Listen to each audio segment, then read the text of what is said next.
This is Dates and Mates with your host, Damona Hoffman. Hey, lovers. Welcome to Dates and Mates. This is a place where we're going to demystify modern love. It doesn't have to be complicated, but I know you're dealing with some real stuff, some real 2018 business at home. So I want to get you the advice, the relationship help that you need. We are broadcasting live from the Sunset Gower Studios in Hollywood as always, and we have an action-packed, info-packed show for you today. Joining me in a little bit will be Dr. Kevin Skinner, who will be talking to us about cheating, sex addiction, and handling relationship worry. And I think it's really important, especially in light of lots of the headlines that are always popping up about relationships today. We're gonna give you that juicy, that real. And we're going to talk about what has hit the presses this week in dating and relationship news. We'll talk about the real threat of elite dating apps. You know what I mean by elite dating apps, the one that you have to apply to be a part of and sit on the waiting list for 3 to 4 months. Yeah, that one, those ones. We'll talk about why they could be a threat to your relationship success, and we'll discuss a strong celebrity relationship that's ending. Producer Thomas, I said strong because it's sort of a play on words. Did you get that one? Yeah, that's a good pun. Okay, well, you'll know who it is in just a moment, and then you'll realize just how witty Just how clever and we are. clever I am. And we'll also tell you the biggest fashion faux pas that you can make on a date. Is faux pas plural? Faux pauses? You know, I don't For know. pause? We'd have to ask the French. Faux pas. I'm not great with French. Hablo un poco español, but not so much of the French. Maybe you can help me out with that, but I'm going to help you out in a little bit with Technically Dating. We'll discuss things like how to keep a long-distance relationship alive, and can your relationship be repaired? Oh, this is a big one. After your boyfriend gets another girl pregnant. We have serious questions. I'm bringing in the big guns, Yeah. Dr. Skinner, in just a little bit. But first, let's keep it light with the dish. Dee's dating dish. Oh, I said I'd keep it light, but I'm already off to I'm not being truthful with you because this is heavy stuff. It is. Elite dating apps like The League, like Raya. There was an article in Bloomberg that elite dating apps may be keeping our society more split up by social status and economic status. And so it could be further driving a wedge between the lower class, the middle class, and the upper classes who are saying now, I am so elite. I went to an elite private university. Yes, an Ivy League university. And therefore, I must only date people. Other Ivy Leaguers. Yeah. Okay. I'm of two minds with this, Producer Thomas, Yes. because it's said that it's causing people to be more split along education lines or socioeconomic lines. But I feel like, aren't we already split enough? I know it's a big change since 1960. The article states then only, I think, 3% of people that married both had the same level of education. And so now people are seeking that a lot more. 14% of Americans are seeking partners with similar levels of schooling. I would actually say it's probably higher, but I don't think that this is any different. This is just, again, we're blaming the app, but it's really the behavior that the app is just tailoring itself to. But I don't think it's changing behaviors. I don't know. I think the notion of kind of any of these application-based apps where you have to be accepted rubs me a little bit the wrong way, just because I feel like who's deciding and why, who gets to, Did you get rejected from a dating app? I did. Yeah, I can't get into the Rye. I can't get into the league. I'm very salty. But I don't know. I think that it's already present, I think, in society kind of, but these are just kind of accentuating the issue. Sure. But at the same time, just because someone went to a 4-year college doesn't necessarily mean that they are even of the same culture, status, whatever people want to believe that they're getting. That's true. I will say they're their sticker price on the app is something that will separate them from others and will separate the people that are willing to pay $349 a year. Yeah. And I think it's interesting that the package includes other elite sort of perks, like get your friends to the front of the wait list. Yeah. And it's another one of these things. They have 300,000 users, and then they have 500,000 on the wait list. Really? Okay. If you're just not interested in those 500,000 people, don't put them on the wait list. I think it was interesting. Somebody in the article said, well, it must be good. Just like any club that has a line, then you know it's good. Not always. And I'm like, I actually say the opposite. If you have to wait, then maybe it's not the right thing. But I see a lot of times people do, when they're making this list of what they want, they do say, I want someone of similar education. And I would say even when I was single, I said that. And yet when I was meeting people, even if I was searching for that sort of thing, I didn't necessarily reject someone if they didn't have similar education. The bottom line is you got to open yourself up to love, wherever it may come from. Right. Yeah. Says the man who's dating someone he met in college, right? High school. In high school. See, you're an educational elitist. Right. Look at you. Yeah. Well, not everybody is having an easy time in love. There was a celebrity breakup this week, the strong one I told you about. Yes. John Cena You're and very Nikki proud Bella. of this. I had to remind you because a few minutes have passed. Yeah. John Cena and Nikki Bella, who is on Total Bellas with her twin sister, and they're both WWE stars. She's a Divas champion. I don't really do the wrestling thing, but neither do I have been seeing John Cena more in movies, and so that's how I've become familiar with him. And I kind of backtracked and was like, oh, I guess he was. It's kind of going to be the some next people Rock. say, some people say that he is one of the best WWE stars of all time. So one might think that could have something to do with the fact that they're calling off their not just 6-year relationship, but their engagement and their wedding. They were supposed to get married on May 5th, and they're calling it quits this close to the wedding. That to me signifies something must have happened. Something happened, and nobody's talking. There are some quotes going around from Nikki's twin sister saying that all this mishigas that might have caused the relationship to fall apart. But I feel like you don't just decide 2 weeks before the wedding to call it off unless something really makes you. Or if there were like problems for a long time that finally like someone got cold feet. But, right. yeah. They were pretty open about their problems before, and they've said in interviews they're trying to work it out, but I guess they just decided, hey, not. Love is dead, Damona. Through. We got Channing Tatum has quit. John Cena's. What are we going to do? I don't know. I guess we'll just have. I mean, it's good for Total Bellas, I suppose. Yeah. It's we'll just watch more reality TV. That's what we'll do. Well, I know a lot of the daters listening want to know this one. What is the worst fashion mistake you can make on a date? Zoosk recently released a study about fashion and dating, and I was really surprised to find that the second most acceptable thing to wear to a date was jeans and a t-shirt.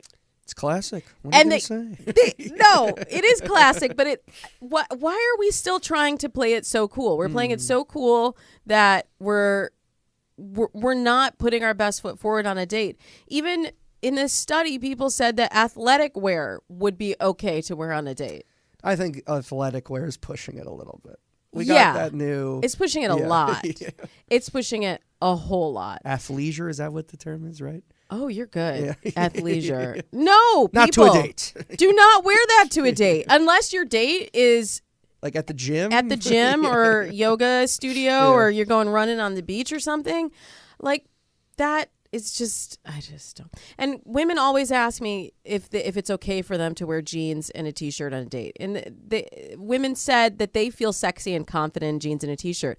I'm just going to say, even though you feel sexy and confident, I don't know that you look your sexiest and most confident in just jeans and a t-shirt. Like, show up like you're really trying to make an impression on someone, right? Yeah.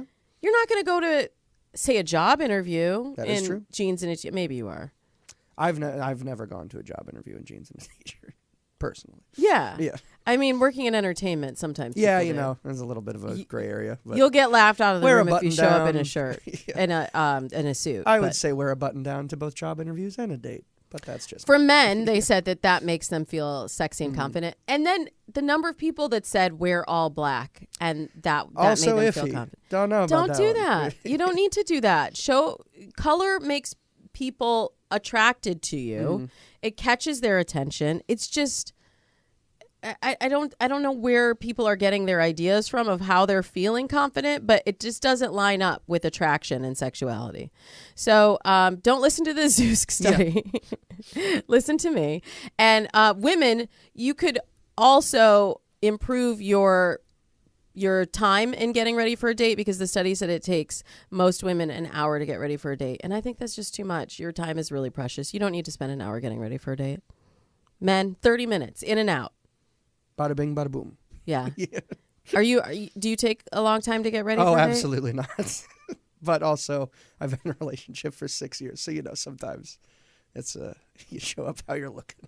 So it's like zero. Yeah. There was no option for 0 minutes. Right. The least was 15 minutes. Yeah. And I would say I'm somewhere between 15 minutes and 30 minutes usually, because I just seriously don't have time. They said most women try on 3 outfits before they go. Ooh. Okay, here's my last piece of advice before we take a break on dating and fashion. Have yourself a little date wardrobe, so you don't have to guess what's going to look good on you for the date. Like, have your sort of athletic date wardrobe, have your drinks, have your coffee date.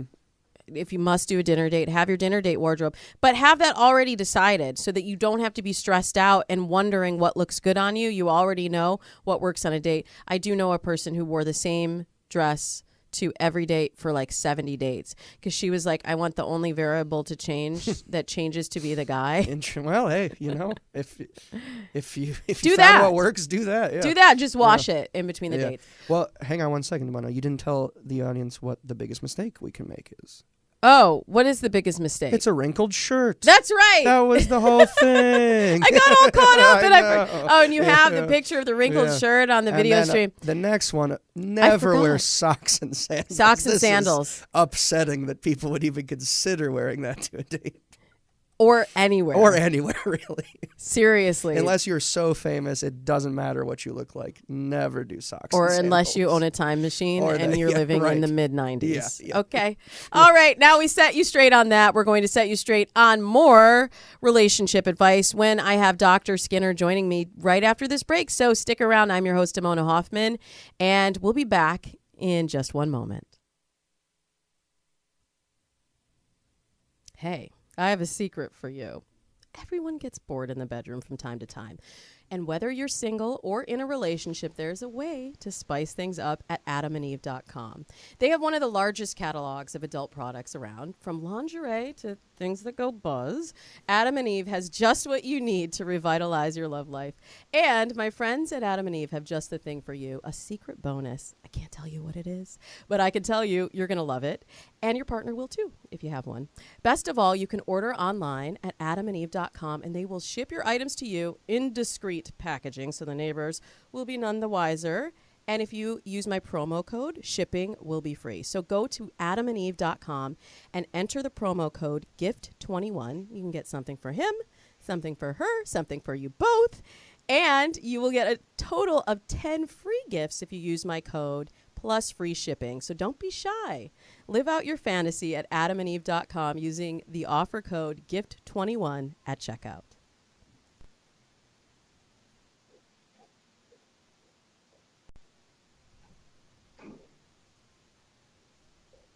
Welcome back to Dates and Mates. I am Damona Hoffman, and we are here to talk about a lot of serious relationship issues that may be troubling some of you at home. Any of you who have dealt with infidelity, sex addiction, or have relationship worry that's consuming your ability to enjoy being with your partner, I have just the guest joining me today that you are going to want to hear from. Dr. Kevin Skinner is the clinical director of Addo Recovery. He's a licensed marriage and family therapist, and he's the co-founder of Bloom for Women. He's authored the best-selling book, Treating Pornography Addiction, and he created multiple audio series regarding pornography addiction and relationship intimacy. So he is here to talk to us about many of those things, and I would love to give big smooches to Dr. Kevin Skinner for joining us. Thank you. Dr. Skinner. Okay, we have not really explored this topic on this show before. So first, I just want to tee it up because I know a lot of our listeners are dealing with infidelity. We get questions in from the Textpert app every week, and many times people ask us, what do I do? What do I do if my partner has cheated on me? And I would love to know, in your practice and through your website, Bloom for Women, how you help people repair a relationship once infidelity has happened. I think if we were to begin the conversation, it really is, before we can even think about repairing the relationship, we have to understand what the person is experiencing who's going through it. Mm-hmm. As a society, as friends, we might offer advice, but really we don't understand the suffering of the person who's experienced the infidelity. And usually their mind is racing. They feel like they're going crazy sometimes. And the reason why is because something so traumatic has happened and they're trying to make sense of it. This person who I thought loved me, was going to take care of me, that we were going to be together. Now, what does it mean that they've been with somebody else or they're doing something else sexually, prostitutes or whatever it may be? And so the first part of it is what I discovered is that they go into high trauma. And the symptoms are very parallel to what we would call post-traumatic stress disorder. Really? Yeah. Okay, so what are the symptoms then? Well, for your listeners who may have been through this, the questions I would ask, are they replaying the memories, the images over and over in their mind? Are they avoiding people and places, situations, thoughts that they don't want to have, or places that they used to enjoy? Are they not able to go to a swimming pool or a mall? Are they avoiding these places because they're too triggering? In addition, do they have negative thoughts about themselves? Like, I'm not enough. I'm not pretty enough. I'm not tall enough. I'm not sexy enough. If I would have just done this. And in addition to that, they don't feel safe. Like, I thought I could trust this person who is my spouse, partner, whatever. And now I don't know if I can trust them anymore. Who are they really? So they begin to question whether they're safe or not with people in general. And then finally, they also have other symptoms like their mind is racing, they can't sleep at night. And if those who are listening are experiencing that, those are the symptoms of post-traumatic stress. I had racing thoughts last night, but it was about my hair, changing my hair. It wasn't. We might call that one anxiety. Oh, really? I was like, did I do the right thing? Is it too dark? I don't know. And I was literally up for an hour thinking about it. But when we're talking about infidelity, I guess there's two paths that you can take then.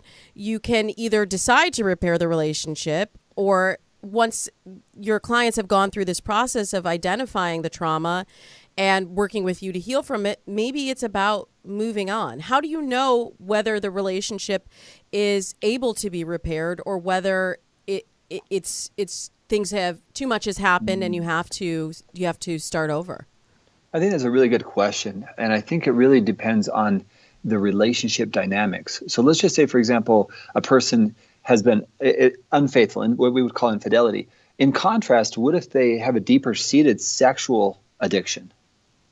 Right? So we're distinguishing between infidelity that may be a one-time event or maybe it's occurred a couple times over a period of time. In contrast with somebody who's compulsive sexual behaviors, they've got STDs and they're still acting out, or there's a potential for losing their job and they're still taking those risks, sexual risks that could cost them their job. That's a different story because they might need more help and they may not be willing to get that help. So we have to also identify, does this person want the relationship? Do I want the relationship? And so really we begin with, what's my commitment level? And you may not know in the beginning because there's too much going on to make that decision. So sometimes we have to slow down the process and really identify the relationship. Most people want to work through it. In fact, most people in the beginning do work through it.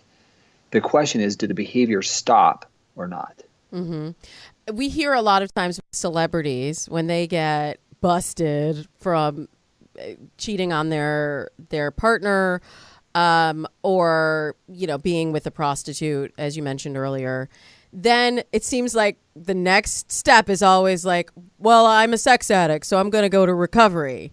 And sometimes I wonder if it's really about a sex addiction or if that's just the media's way of handling that this person that we love did something that we kind of hate. Well, and I think the person who's involved in that would need to be really assessed and would need to identify, are they a sex addict or is it not that? And again, I don't want to assume that everyone's a sex addict just because they've had an affair or they've visited a prostitute, but we would want to do a pretty thorough assessment to see if there is some compulsivity associated with it. We have social drinkers, and I'm sure we have people who are sexually acting out, but there may not be an addict. Again, there's certain elements of addiction that we can overlook there. And then how does watching pornography play into that? If you have a partner that's always online watching porn, how does that impact your relationship? Well, in my research, about 20 to 25% of people who are actively, I say actively, looking at pornography 3 or 5 times a week, those individuals are more likely to be depressed, they're more likely to be anxious, they're more likely to have stress, and usually they're lonelier. And whether they're married or single, that's just the reality of what my research shows. So whether it's people looking at pornography because they're lonely or they're lonely and now they're looking at pornography, it doesn't really matter.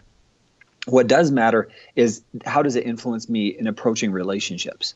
Because most people, and again, I'm just talking in general, pornography is threatening to many people in their relationship because it's taking their spouse away from them or their partner away from them. And I've had many people reach out and say, well, it's just pornography. Why is it that big of a deal? Well, it's that big of a deal if you're turning more to it than you are to your partner. And some people say, well, yeah, I'll have sex with my partner anytime. But what I found is that if you bring both of them in, the partner and pornography, one of them feels replaced, and it's usually going to be the person who's being betrayed. Yeah, it's hard for the pornography to feel replaced. Well, because it's unending, right? You can never get enough of it. Well, but it's never going to give back either. Well, exactly. And there's now sort of a gray area around social media because people are sometimes in situations where those sort of connections do give back to them. And, there are all sorts of Instagram profiles out there that border on pornography, and people are having conversations in the DM. And that has to be in some way a form of cheating and emotionally pulling you away from your partner too.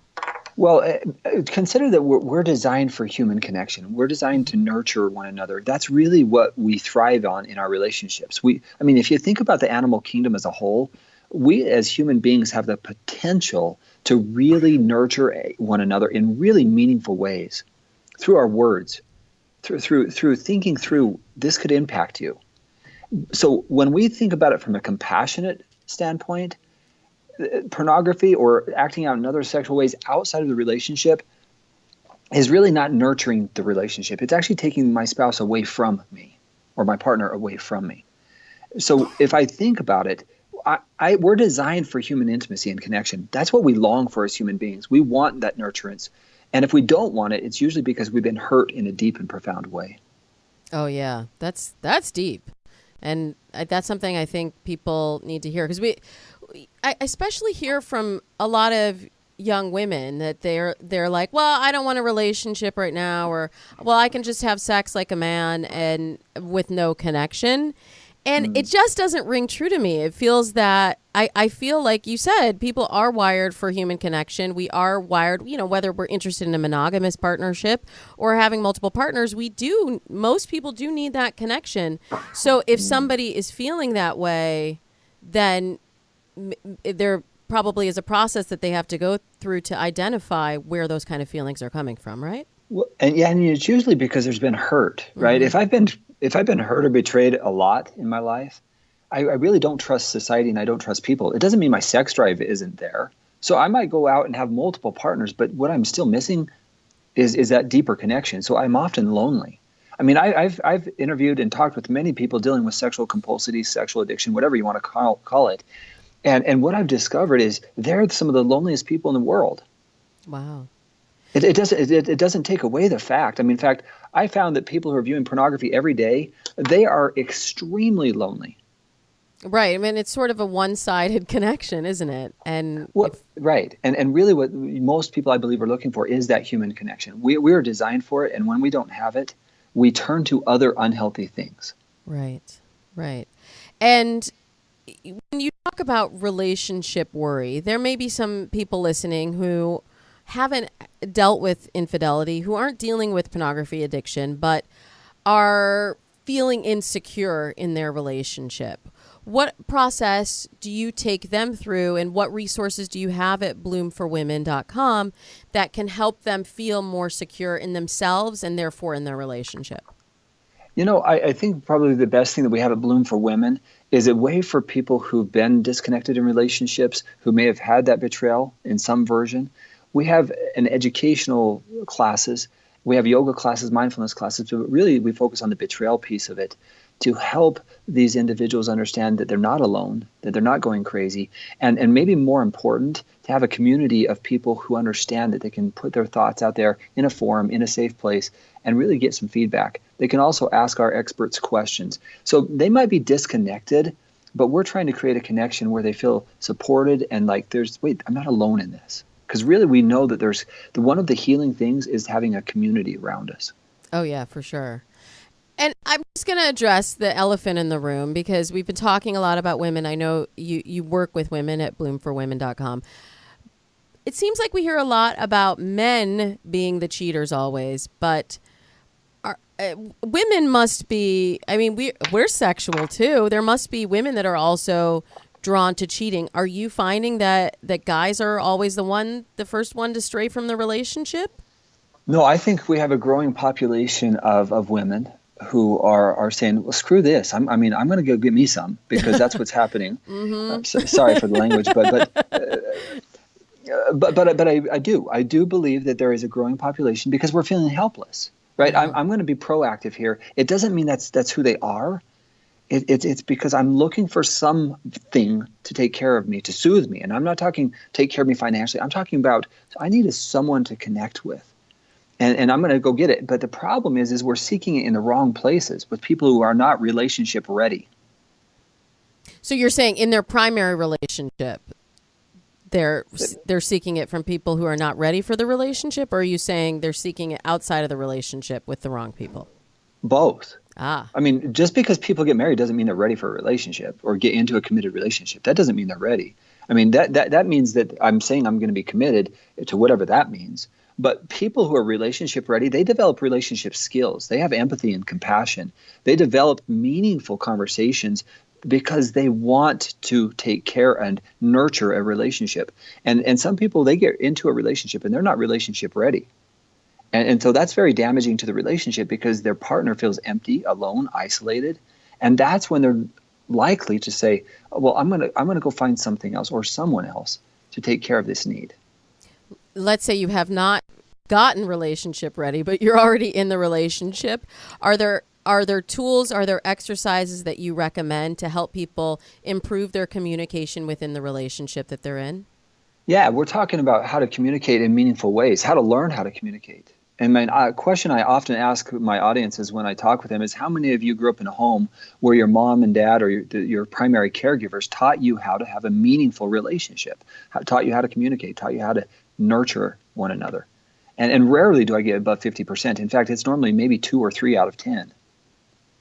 So we can't just assume that we know how to have this. Yeah, Pardon how me? do we gain those skills? Like I'll say, I grew up in a household where my parents, their way of communicating was through raising their voices at one another. Mm-hmm. And I now am in a relationship with a guy that is an amazing communicator and has really, I think, helped me cultivate that skill. I mean, yes, being a relationship and dating coach, you learn it along the way. But sure.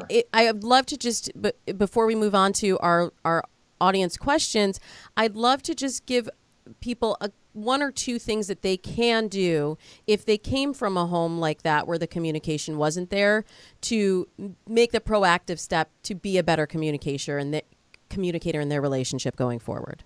Yeah, I love your question here because I think it speaks to a deeper societal issue, and that's learning how to be vulnerable and learning how to listen at a deeper level. It's what I call true intimacy, and it's what we learn to create multiple versions of intimacy, because intimacy is not one-dimensional. We typically think of sex when we think of intimacy, and I like to think of intimacy on multiple levels. Verbal intimacy, the ability just to have a meaningful conversation. Emotional intimacy, I can share my emotions with this person. We talk about cognitive or intellectual intimacy, where we can have really deep conversations. Maybe we study something together and we learn about it. I'll give you an example. My wife and I we've been married about 24 years, and we've read about 85 books together in those 24 years. Wow. So we read together, we spend time, just meaningful conversations. That's more of an intellectual intimacy. And then we get, other types of intimacy, whether we're spiritual or not. We can have spiritual intimacy. And then we have what I call psychological intimacy, and this is probably the deeper part of it, where we have loyalty and honesty, trust and commitment. And that when we have that relaxes the relationship, because I know that you're committed to me and to us. And so when I look at helping couples understand human intimacy, I teach them about types of intimacy and look at where they're deficient in it, and then really work to help them develop that in their relationship moving forward. Such great advice. I know you have a lot more at bloomforwomen.com, and we have questions from listeners, so I'd love to get your insights on what people are really dealing with in today's dating and relationship world, in Technically Dating. Sounds like fun. Technically Dating. Okay, Dr. Skinner, this question comes to us from a female. She's 29. She says, my boyfriend and I are very serious. I met him 4 months ago online, and we started off so in love. Now I'm not sure because we've been fighting over anything and everything. He broke up with me a few times, and we got back together. And honestly, I know I will never find another man who is better than him. The question is, how do I stay happy in a long-distance relationship? I don't know about you, Dr. Skinner, but I feel like there's kind of multiple layers going on. Just to recap, they've been together 4 months. They've broken up multiple times in that time.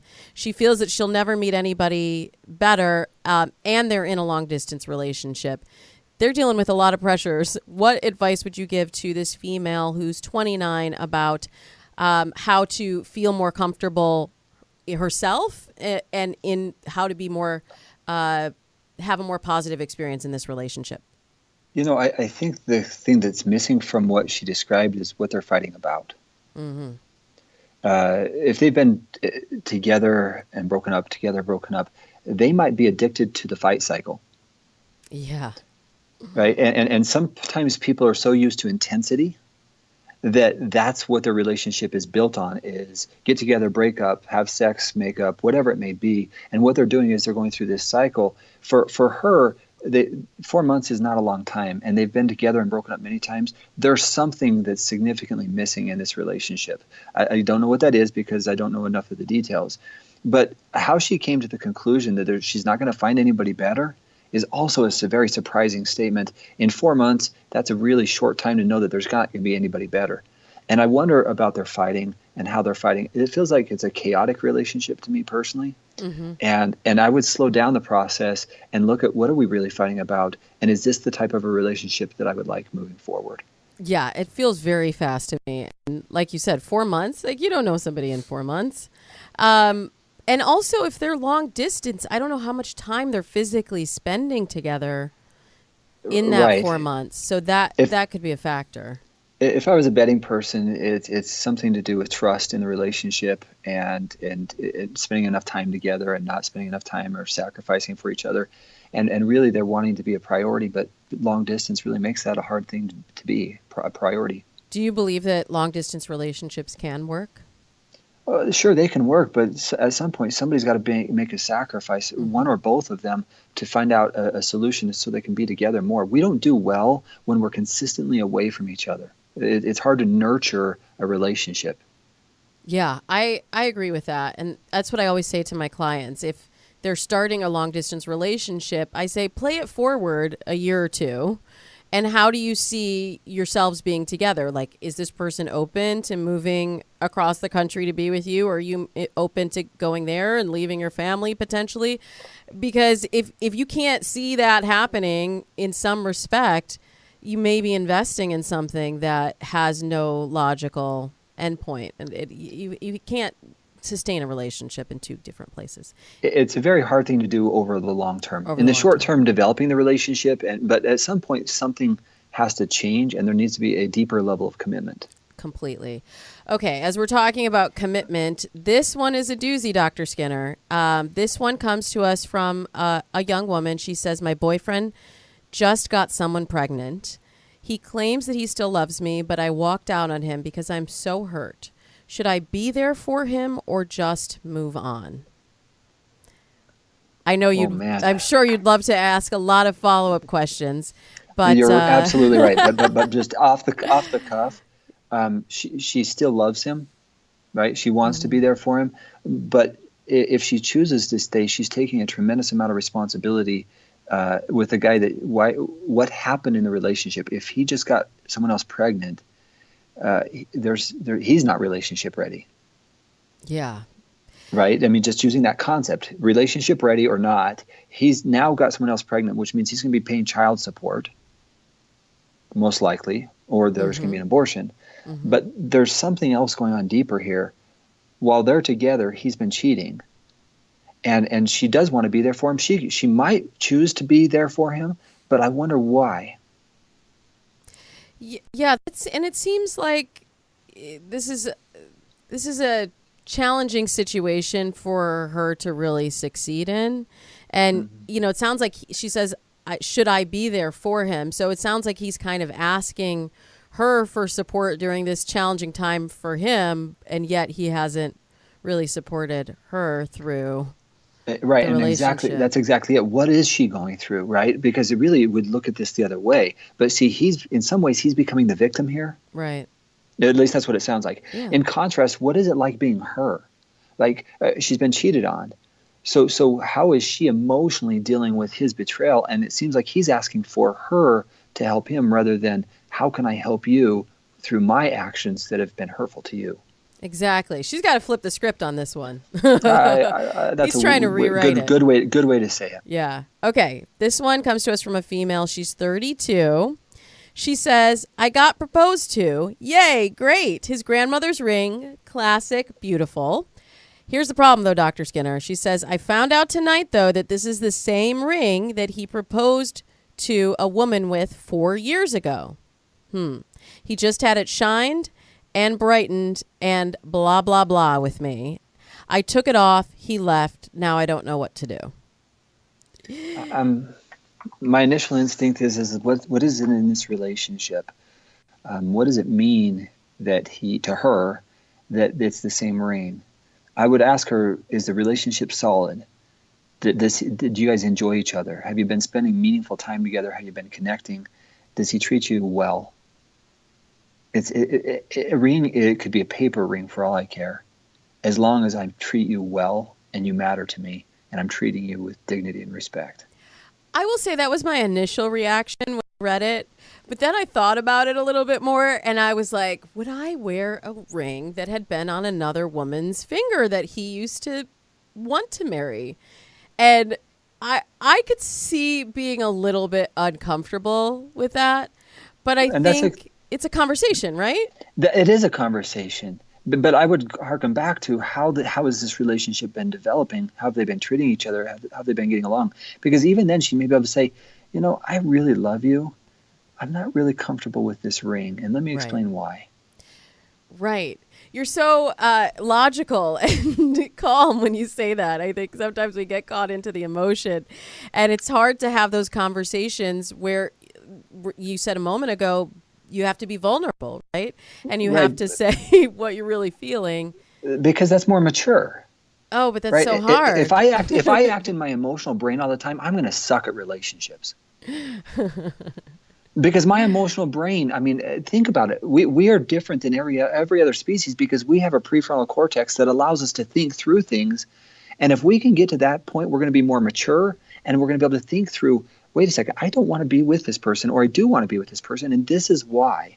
Now, again, I may be more logical, and that takes out some of the inner butterflies that we get, but relationships that last, there really is a principle or principles that make them last. Yes. I do find that people are chasing the butterflies. They're chasing that feeling of the high drama, and that is not the stuff that long-term relationships are really built on, is it? Not by my experience. Relationships that last are the ones that are solid and we really become predictable, but also creative. And then that sounds like an oxymoron, but there's creativity in the growth of the relationship. And so to her, again, I understand wanting a ring that's unique, but maybe he can't afford that now. But him being able to say, I would love to give you a different ring, but to me, this is a very meaningful ring. And that relationship ended because whatever reason.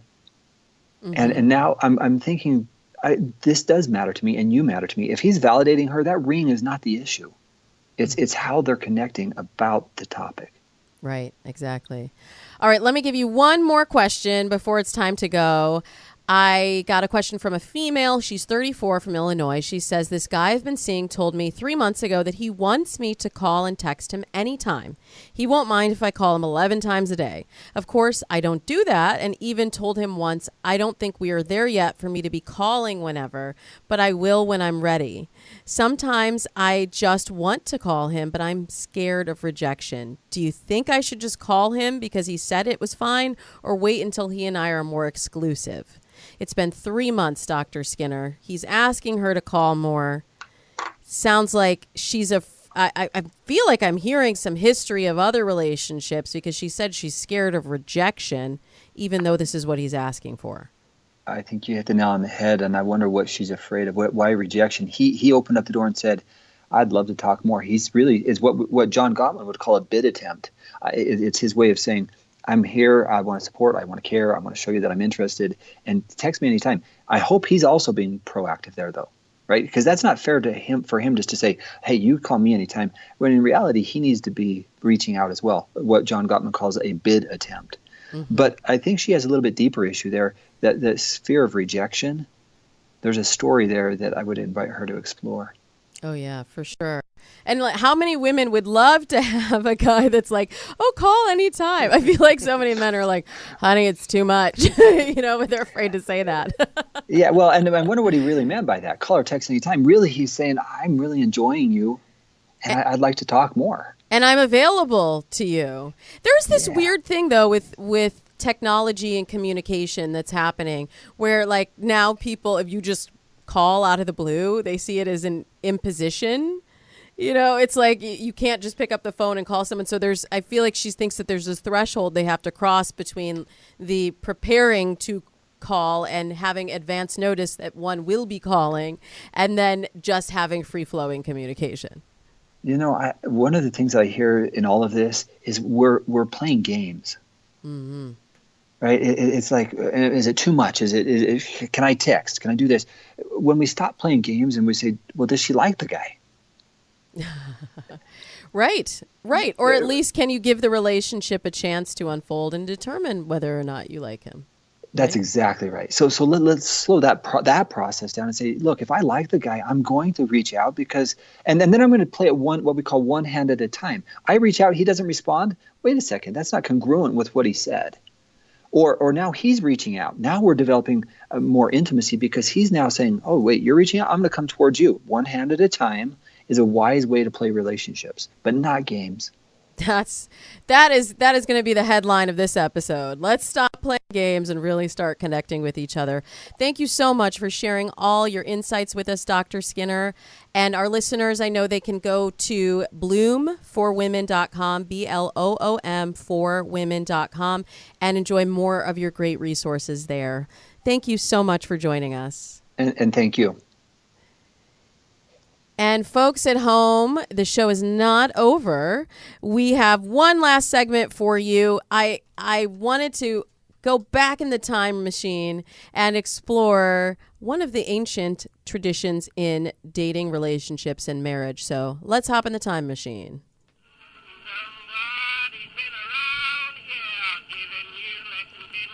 The romance rollback. Well, producer Thomas, you know, the romance rollback, I like to talk about how we got to this place and what ancient traditions we might be able to appreciate or understand our current relationship situation from where we've been in the past. So King Tut Fever is back on. He's back on world tour, and I made a stop to see him when he was in LA this weekend, and I was surprised to learn all of this stuff about him. He was just 19 when he died, but he was already married. He had been married for years to I'm going to butcher her name, but she's dead, so she's not going to say anything. Akhesenamanum. Nope, that's not how you said it, Damona. You know. Akhesenamanum. No. Well, guess what? She was not only his wife, but also his half-sister and his cousin. They like to keep the lineage clear. He was also... his parents were also brother and sister, by the way, King Tut. So he had all sorts of inbred issues, which I did not know. But that's not what I wanted to tell you about. I found out something interesting about ancient Egyptians and the wedding ceremony. Did you know, producer Thomas, that ancient Egyptians were actually the ones to bring the ring into the wedding ceremony? I did not. As early as 3000 BC. So... These rings that we wear, they're not just pretty. They actually meant something. The ring is a sign of infinity, and they used to make them out of braided hemp to symbolize eternity and, you know, being with this person for all time. And the hole in the ring center represented a gateway or door leading to future events. And so they put the rings on the ring finger, right, of the left hand, because the ancient Egyptians believed that a vein ran from that finger straight into your heart. And so this is something that we practice today, but I don't think many people know where it really came from. Of course, they don't make the rings out of hemp anymore. Can you imagine? What if that lady from the earlier segment got a hemp ring? She'd be like, you take this ring back. No, then after hemp, they made the rings with bone and then leather and then ivory. And as more expensive materials were used, the value of the ring also represented the degree of wealth of the giver and also the quality of the love shown, which I think is BS. I gave my husband a maximum amount to spend on my ring, which I hope is grateful for, because there are other people that were like, oh, my girlfriend said, don't even come in here if my ring is not 2 carats and, you know, whatever, $1,000. Was that like Mariah Carey who told one of her husbands exactly which ring to buy, and it was like exorbitantly expensive? I think, it was like the pink diamonds and everything. Yeah, that sounds like her. That sounds like her. But now you know the true meaning of the ring, and maybe you can get past whatever the value, whatever the cut, color, clarity, carat, and just know that it's a symbol of eternity and the vein that is running from that ring directly into your heart. Thank you so much for joining us for another action-packed episode of Dates and Mates. Remember, we are on the socials, all of them, at Damona Hoffman. And if you have a question for the show, you can post them on the Textbird app, which you can download for free at the App Store, or you can email me. Just email me, Damona@DamonaHoffman.com. Don't forget to do that Adam and Eve thing. You can get your free gifts at adamandeve.com using the offer code GIFT21. We'll see you again next week. But until then, I love you and I wish you happy dating.